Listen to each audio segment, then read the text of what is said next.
창세기 8장 1절에서 22절.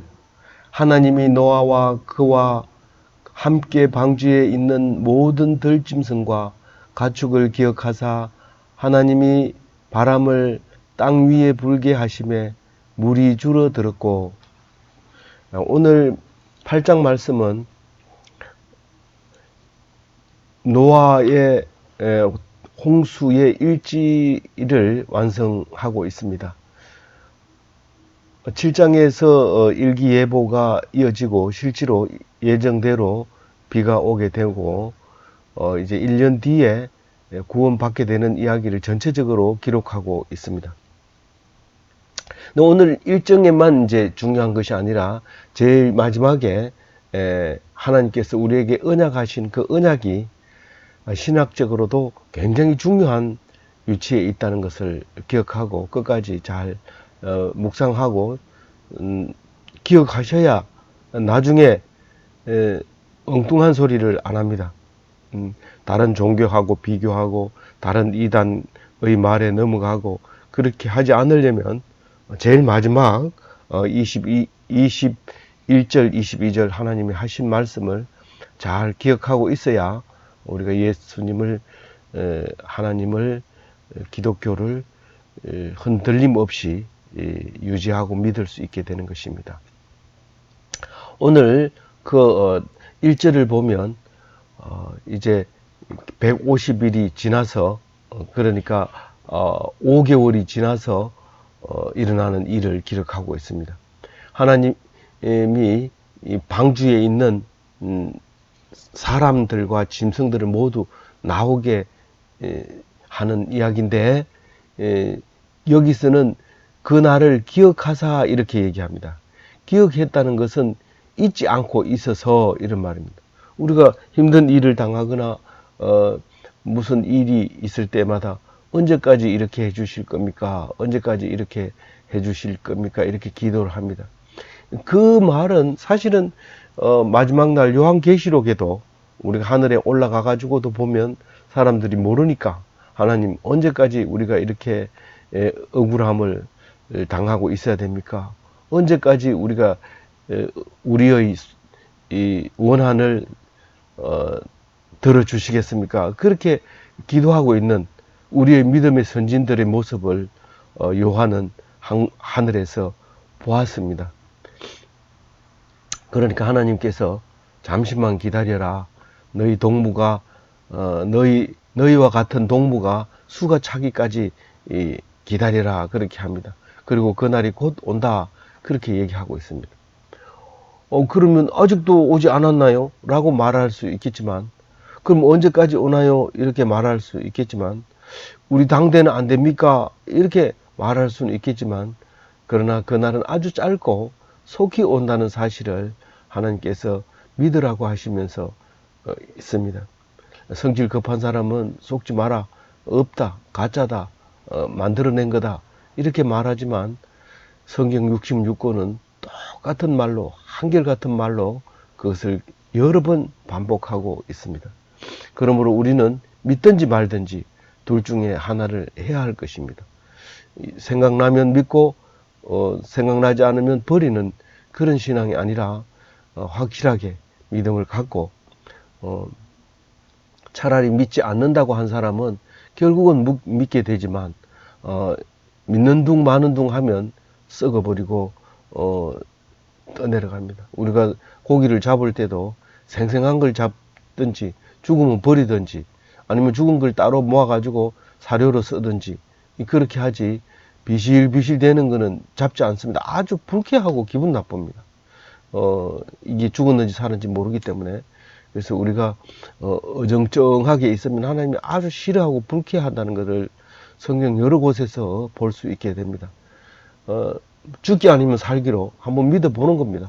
그렇게 했을 때 잡아온 고기를 생생한 것만 골라가지고 따로 수족관에 넣습니다. 그러나 비실비실 되거나 죽어버린 거는 사료로 주든지 비실비실 된 거를 먼저 요리해서 먹든지 그렇게 합니다. 2절에 보면 깊은 샘과 하늘의 창문이 닫히고 하늘에서 비가 그치매. 이절같이 이 앞에도 나왔던 말이지만 깊은 샘이 터지고 하늘 창문이 열리고 40일 동안 바닥에서 위에서 물이 나와서 가득 채웠습니다. 이 말을 생각할 때마다 어떤 것을 생각해야 돼요? 맨 처음에 천지를 창조할 때 하늘을 제일 먼저 창조하는데 궁창 위의 물과 궁창 아래의 물을 나누기 위해서 하늘을 가운데다 딱 집어넣습니다. 한 덩어리의 물덩어리였는데 그 물덩어리 가운데를 이 하늘로 딱 채워버립니다. 그래서 하늘 궁창 위의 물과 궁창 아래 물로 나누어져 있었는데 그 다음에 하나님이 창조하실 때 물 밑에 있는 육지를 쫙 끌어올려서 물 위로 올라오게 만듭니다. 그래서 깊은 데는 더 깊고 높은 데는 더 높아집니다. 지금도 계속 하나님이 이렇게 들어 올리죠. 그래서 에베레스트 산은 점점 높아지고 있다고 학자들은 알고 있고, 또 에베레스트 산 꼭대기에서 조개가 발견된다는 것을 알고 있죠. 그러면 그 깊은 샘이라고 하는 것은 물로 되어 있는 그 육지 밑에도 물이 가득 들어 있는데 그것이 터져서 하늘로 올라오고 하늘에서 창문이 열리고 궁창 위에 물이 쏟아져 내리는 것을 우리가 영화를 통해서도 보여줄 때 성경적이구나 이렇게 영화를 이해할 수 있게 되는 것입니다. 3절에 물이 땅에서 물러가고 점점 물러가서 150일 후에 줄어들 일곱째 달 그 달 곧 11회의 방주가 아라랏산에 머물렀으며, 이 3절과 4절을 연결해서 보면 125일이 줄어들어서 일곱째 달 11회 날에 아라랏산에 배가 머물렀다. 그러니까 떠돌아 다니다가 방주가 그 산에 걸렸다 이렇게 읽혀지지만 사실은 앞에서 한 말을 가지고 보면 그 7장 4절이 먼저입니다. 152일 후가 뒤고 보세요. 일기예보를 그 7장 4절에 합니다.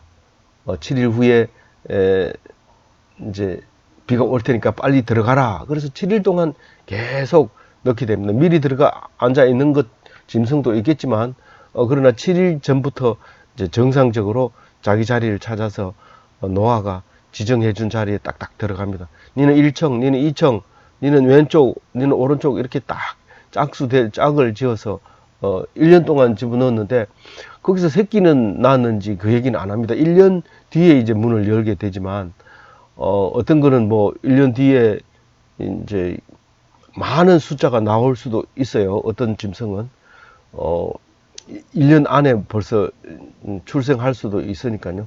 짝을 맞춰서 넣기 때문에 충분히 가능성이 있는데 그 말은 성경은 하지 않고 있습니다. 어쨌거나 이제 그 비가 오기 시작한 것은 7장 11절에 보면 2월 17일 날 이제 비가 오기 시작합니다. 그리고 40일 동안 내립니다. 그리고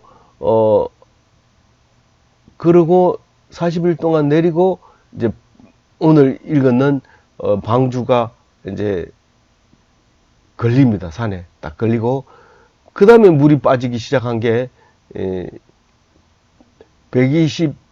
150일 후부터 물이 빠지기 시작하는 거, 오늘 3절에 읽었는 말이. 그래서 순서가 이렇게 이제 바뀌어 있는 모습으로 보이고 있습니다. 그래서 방주가 왜 물이 빠지기 전에 걸렸을까요? 전체 높이가 15m, 배 높이가 15m고 제일 높은 산이 7.5m 이하래로 내려가 가지고 150일을 기다립니다. 7.5m 밑에 내려가서 기다리는데 결국은 물이 덜 빠진 상태에서 방주가 걸렸다고 봐야 되죠. 성경대로 읽으면 모르겠다, 골치 아프다 이러고 덮어버리면 그건 성경 읽는 모습이 아닙니다. 물론 골치 안 아플 수가 없죠. 이거 읽으려면 뭐 새벽까지 읽어야 뭐 이해가 됩니다만은, 그래도 다 이해 못하죠. 뭐 절반 정도 이해할까 말까 하죠. 그렇지만 어쨌든 그 정도 주야로 묵상을 해야 좀 되는데, 그렇게 바쁘게 일하다가 피곤해 지치는데 그거를 또 읽으라 하면 짐이 되죠. 그러면 안 된다고 얘기를 했어요. 성경은 짐이 돼서는 안 됩니다. 성경 읽는데 억지로 시간 내가지고 읽어가지고 억지로 시간 맞춰서 읽으려 하고 이렇게 해가지고는 성경이 은혜가 되는 게 아니고, 자식들은, 부모는 의지로 어떻게 한다고 자식의 본을 보이기 위해서 어떻게 한다 할지 모르지만, 자식은 성경만 봐도 지긋지긋하고 원수가 될 수도 있어요. 그러니까 너무 억지로 하지 말고, 말씀이 은혜가 될 때 말씀을 파다 보니까 새벽이 됐더라, 그러고 그래야 되지. 그걸 위해서 막 시간 맞춰놓고 3시까지 해야 된다 이러면서 졸리는데 일진 안 하고 시간만 따지고 이렇게 하면 안 되는 거죠. 그래서 초하룻 날에 이제 산봉우리가 보입니다. 몇 월 초하룻 날이죠? 10월 초하룻 날에 이제 산봉우리가 보입니다. 그때 벌써 많이 빠졌죠. 빠지고 6절에 보면은 이제 40일이 지나서 노아가 40일이 지나서 노아가 방주를 열어봅니다.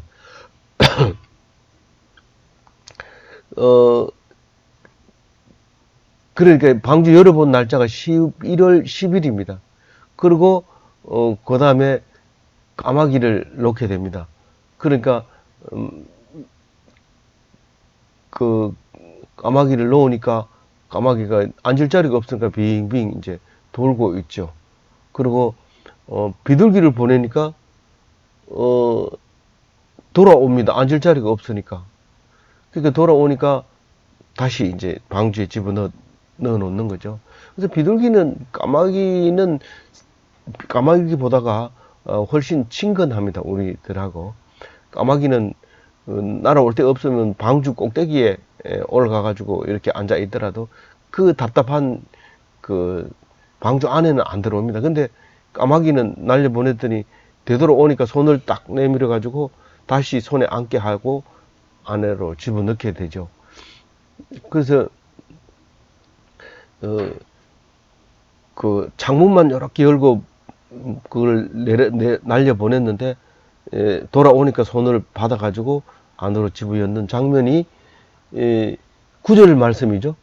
제가 읽어볼게요. 온 지면에 물이 있으므로 비둘기가 발붙일 곳을 찾지 못하고 방주로 돌아와 그에게 오는지라, 그가 손을 내밀어 방주 안 자기에게로 받아들이고.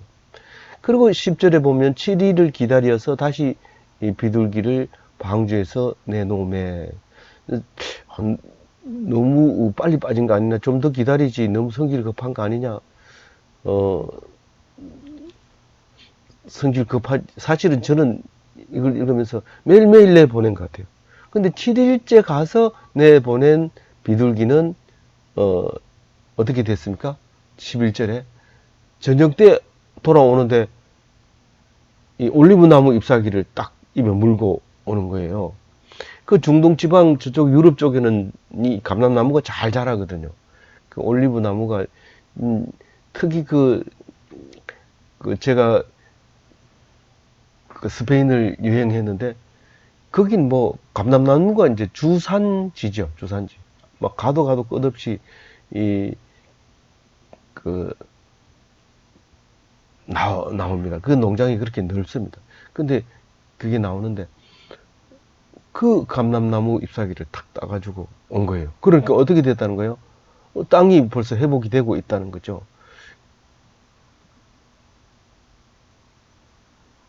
그럼 12절에는요, 또 7일 있다가 이제 보내니까 비둘기가 돌아오지 않았어요. 그런데 저는 이 비둘기가 돌아오지 않는 거를 보고 왠지 허전하고 가슴 아프고 노년에 제 모습이 그렇게 될 것 같은 그런 생각을 하게 됐습니다. 그래도 1년 동안 생사고락을 같이 했는데 에, 나는 이제 돌아오지 않겠습니다 라고 메시지를 여러 번 비둘기는 말했어요. 올리브 잎을 갖다 주면서 나는 이제 살 곳이 있어요. 여기 안 돌아올래요. 여러 번 메시지를 보냈음에도 불구하고 노아 입장에서는 안 돌아오는구나, 오지 않는구나, 이런 마음을 먹었을 거예요. 그래서 젊은 사람은 이게 무슨 뭐 아무 의미 없이 들릴지 모르지만 노년이 되면 돌아오지 않는 비둘기에 대해서 가슴이 좀 애잔한 그런 생각을 가지고 있었을 것 같아요. 만약에 이게 비둘기가 한 쌍만 있었다면 그 생사고락을 같이 하면서 나중에 잘 살 때도 우리가 남이가 그러면서 같이 옆에서 살면 다른 비둘기하고는 다르게 생각할 수 있을 거라, 그런 마음을 가지고 늘 애착을 가지고 있었는데 이 비둘기가 날아가 버리고 다시 오지 않았다는 것에 대해서 우린 원래 그렇게 만들어져 있고 또 그렇게 해야 되는구나 하는 것을 생각합니다. 제가 오늘 아침에 출근을 하면서 섭섭한 마음이 늘 나이 많으면 든다고 어른들이, 나이 많으면 자꾸 서러운 마음이 들고 섭섭한 마음이 들어야 그렇게 했던 생각이 지금 납니다. 그러면서 며느리를 보고 니도 한번 늙어봐라 이렇게 얘기를 하면서 그랬는데, 우리가 늙으면 스스로만 생각하지 내가 젊었을 때 어른들을 공경하지 않았구나 이런 생각을 하지를 않습니다. 내가 내가 그런 생각을 안 하기 때문에 섭섭하지, 내가 그 생각이 들면 왜 섭섭합니까? 나도 그 전에 어른들에게 그렇게 섭섭하게 했다. 그러니까 젊은 사람이 섭섭하지 않죠. 지금 원래 그래 만들어 놨으니까.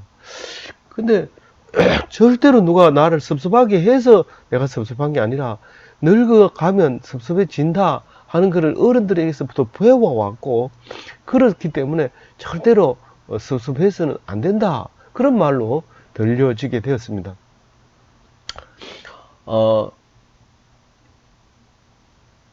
13절에 601년 첫째 달, 601년이란 그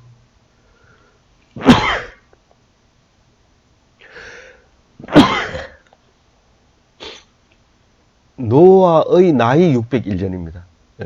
노아 출생 601년 1월 초하루날, 1월 초하루날 땅 위에 물이 그쳤어요. 노아가 방주의 뚜껑을 제쳤어요. 그리고 지면이 마른 것을 봤어요.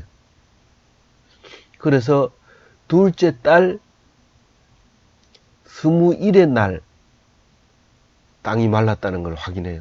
이 물은 빠졌지만 아직도 물에 내려가 살 정도는 안 되니까 얼마 더 있다가 2개월 거의 꼬박 채워서 2월 27일, 2월 28일은 없으니까 2월 27일에 땅이 완전히 말라서 밖으로 나옵니다. 1월 1일 날에 물이 마른 걸, 땅이 내민 걸 보고 2월 27일 날 밖으로 나옵니다. 희한하죠?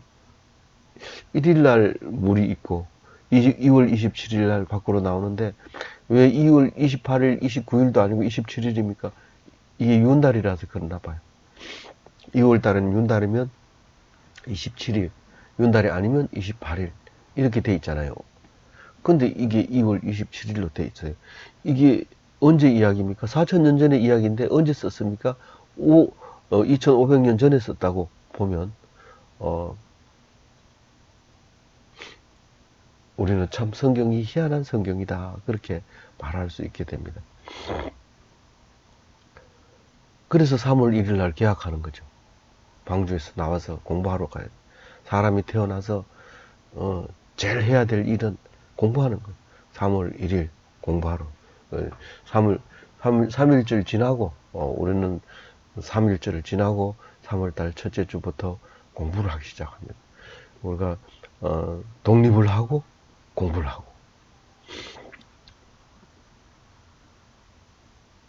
노아에게 이제 하나님께 말씀하시는 16절 말씀이 이게 중요한 말씀입니다. 왜 중요하냐? 사람도 나오고 짐승도 나와라. 그리고 생육하고 번성해라. 그걸 그때 당시에는 복이라고 했어요. 창조 당시에는 생육하고 번성하는 게 첫째 복이었어요.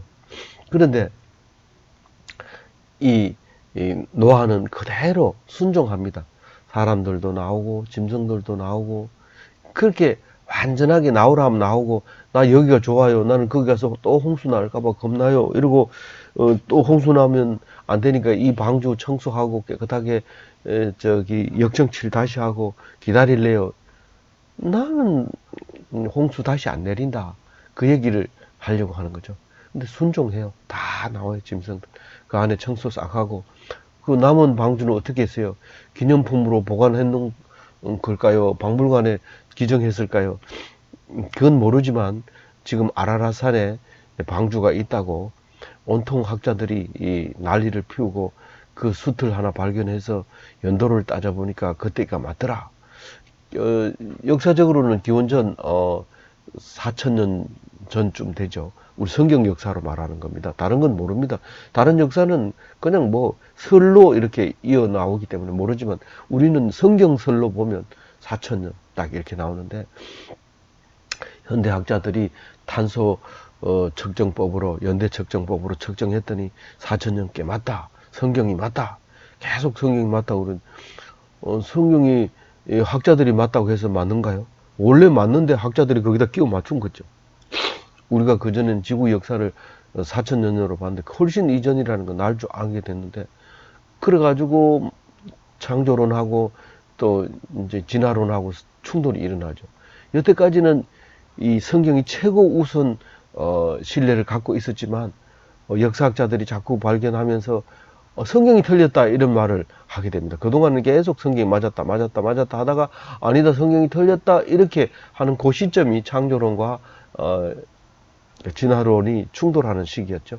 지금은 그게 다른 각도다, 자꾸 성경을 끌고 들어가지 마라, 너들은 너들대로 연구해라, 그렇게 말하는 게 이제 신앙적으로, 신학적으로, 과학적으로와 신앙적으로 다른 거라는 것을 우리가 알게 되는 것이고, 그나마 그래도 어떤 책이든지 가장 신뢰할 수 있는 것이 성경책, 과학책보다도 더 신뢰할 수 있는 것이 성경책이라는 것을 우리에게 여러 번 말하고 있는 거죠. 그 19절에는 무슨 말을 합니까? 19절 말이 이게 이제 중요한 거는 21절부터 말하는 거지만, 우리의 신앙생활에 중요한 본을 보이고 있는 노아를 말하고 있는 것이죠. 18절에 아내와 며느리 그대로 나왔고, 이게 순종이고, 19절에는 또 순종하는 얘기고, 20절이 이제 그 우리의 신앙생활을 보여주는 거죠. 아까 18절, 19절은 순종에 대한, 피동에 대한 이야기라면, 20절 말씀은 아주 적극적인 말씀을 말하고 있는 겁니다. 제사를 드리죠. 귀를 기울이고 하나님을 이해하고 하나님의 의도를 깨닫고 그것을 하나님께 올려드리고 보여드리고, 그 하나님을 이해하는 게, 하나님 알고 있다, 나 성경 읽었다, 그러고 딴 일을 하는 게 아니라, 정말 사랑하는 아내를 이해하고 아내를 생각하고, 그런 것처럼 하나님을 생각하라는 거예요. 제사 지내는 거는 우리가 날 때부터 종교성을 가지고 태어나기 때문에, 그 사도 바울도 그런 얘기 했지만 종교성을 가지고 태어납니다. 그래서 기독교를 전혀 모르는 전 세계 어떤 종족들도 다 제사는 드립니다. 어떤 신 앞에 제물을 놓고 그 앞에 절하고 그런 제사를 드립니다. 어떤 것도, 다만 조금 발달한 데는 좀 다르게 하죠. 사람을 신으로 앉혀놓고 절하기도 하고 이렇게 하는데, 그럼에도 그것은 이 기독교 종교하고는 완전히 낙후된 그런 것을 보여줄 수 있습니다. 아벨도 노아도 아브라함도 다 그 가르쳐 주지 않은 제사를 지냅니다. 근데 모세 이후에는 모세가 가르쳐 주고 법을 만들어 놨으니까 그대로 따라하는 제사를 드렸지만은, 그런 겁니다. 그래서 제사 지내는 자체가 무슨 특별한 건 아니지만, 어쨌든 적극적으로 하나님 앞에 번제단을 쌓은 것을 알 수 있습니다. 그래서 20절 끝에 보면은, 한번 읽어보겠습니다. 20절. 노아가 여호와께 제단을 쌓고 모든 정결한 짐승과 모든 정결한 새 중에서 제물을 취하여 번제로 제단에 드렸더니, 이 방주에서 나온 정결한 짐승과 정결한 새가 몇 마리 있습니까? 7쌍씩 들어가 있어요. 다른 건 다 한 쌍씩 들어가 있어요. 그, 이 부정한 새도 다 한 쌍씩 들어 있어요. 부정한 동물도 다 한 쌍씩 들어 있어요. 근데 정결한 것은 7쌍씩 들어 있는데, 오늘 이 제사를 위해서 미리 준비한 거죠. 우리가 뭐 주머니 돈 없네 이러면서 헌금 안 하고 당당하게 찬송가 내게 있는 모든 것을 아낌없이 바치네. 그래서 주일날 그렇게 맨날 가지고 다니던 지갑을 딱 놔두고 교회에 갑니다. 왜 그러냐 이래. 교회 가면 안 돼. 다 뺏겨. 왜? 꼭 헌금 드리기 전에 내게 있는 모든 것을 아낌없이 드리네. 이런데 어떻게 주머니에 넣어놓고 거짓말을 찬송을 할 수 있겠냐. 그래서 놔두고 간다. 이제 그렇게 얘기하는 것이 있는데, 그런 뜻이 아닙니다. 미리 예비된 헌금이라 해야 되지. 주머니에 있는 거 뒤져보고 있으면 주고 없으면 안 하고, 이게 헌금이 아니죠. 나 오늘 많이 했다 뭐 이렇게 말해도 안 되고, 오늘 많이 털렸다 오늘 괜히 가지고 와서 이렇게 해도 안 되고, 미리 예비를 해야 돼. 노아는 몇 년 전에 예비했어요? 1년 전에. 1년 전에 방주에다 넣어가지고 1년 동안 고이 간직해가지고 이제 제사를 드립니다. 22절에는요, 여호와가 그 향기를 받으십니다. 그 어떤 종교도 제사를 지내지만 받았느냐 안 받았느냐는 사람들이 당일날 봅니다.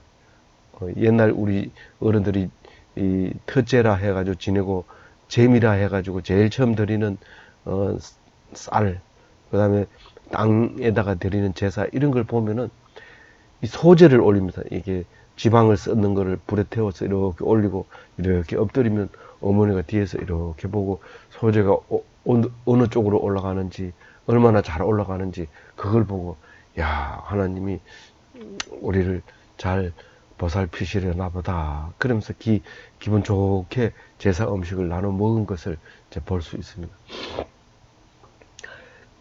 근데 이 향기를 받으시고, 이것도 사실은 하나님이 다 특별하지는 않습니다만은 메시지를 뒤에서 어머니가 이렇게 바라보고 잘 올라가는 거구나, 이번 올해는 잘 되겠다 이렇게 말하는 그것이 아니라, 말씀대로 그대로 하나님이 말해주는 그 말씀이, 이 기독교는 다른 거죠. 내가 다시는 사람으로 말미암아 땅을 저주하지 아니하리니 이는 사람이 마음이 계획하는 바가 어려서부터 악함이라. 내가 전에 행한 것 같이 모든 생물을 다시 멸하지 아니하리니. 그냥 이렇게 읽으면 그럼 그렇게 말씀하시는 건가 이렇게 생각할지 모르지만, 신학적으로 이것을 읽으면요, 아담으로부터 타고난 죄를 어려서부터 가지고 악해서 성악설이죠. 성악설을 성경은 성악설을 말씀합니다. 그래서 악하기 때문에, 그래서 내가 싹 썰어버리겠다고 후회하려고 그랬는데, 싹 썰어버리고 나니까, 만약 썰어버리면 하나님을 칭송할 사람이 없는 겁니다. 그래서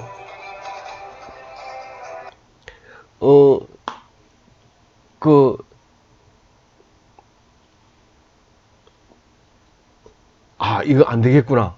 그런 생각을 이제 하게 됩니다.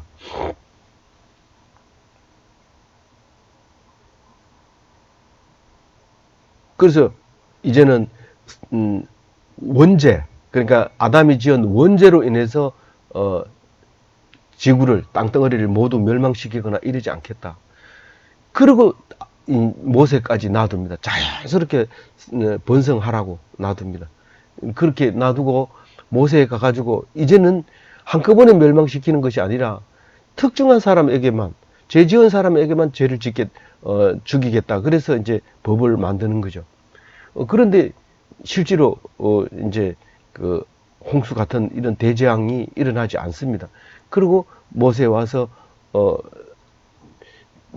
모두가 죄를 짓더라도 대표로 한 사람 죽이면 그걸 사해주는 그런 율법입니다.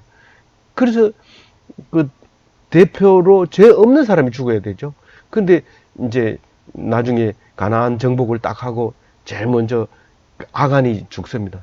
사실 아간이 숨겨놓은 그 때문에 죽지만은 그게 아간만 숨겨놨겠어요. 많은 사람이 숨기게 됨으로써 대표가 아간이 돼서 죽게 되는데, 그래서 대표로 한 사람이 죽으면 나머지는 살게 됩니다. 이 전체를 다 죽이는 일은 이제 안 한다. 약속을 했기 때문에 안 죽이고 대표를 죽입니다. 그래서 예수님이 오셔서 죄 없는 사람 한 사람 죽으면 된다. 그럼 너 다 살 수 있다.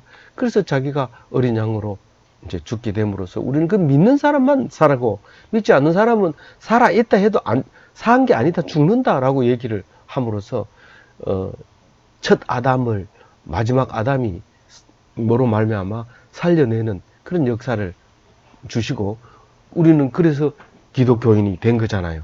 다른 사람하고 다르잖아요. 구분되잖아요. 그러면서 이제 22절 마지막 절 이렇게 얘기합니다. 땅이 있을 동안에 심음과 거둠과 추위와 더위와 여름과 겨울과 낮과 밤이 쉬지 아니하리라. 생태계를 내가 유지하겠다는 거죠.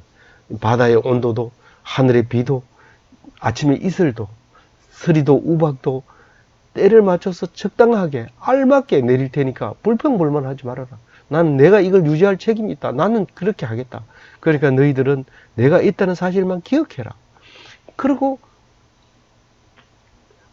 복을 주시는 거죠. 그 복이 결국은 이제 번성하는 겁니다. 생육하고 번성하는 건데 내일로 이어지게 됩니다. 아무쪼록 우리는 홍수와 같은 그런 거 겁내지 마세요. 그리고 방주 같은 거 만들려고 하지 마세요. 뭐 그림을 그리고 생각하는 건 좋지만 그거를 목숨 걸고 준비해야 되지 않느냐, 막 불안한 마음에 성경을 읽고 이렇게 하라는 것이 아닙니다. 하나님 말씀을 들으라는 거예요. 적극적으로 듣고 완전하게 피동하는 그런 멋진 기독교인이 다 되시기 바랍니다.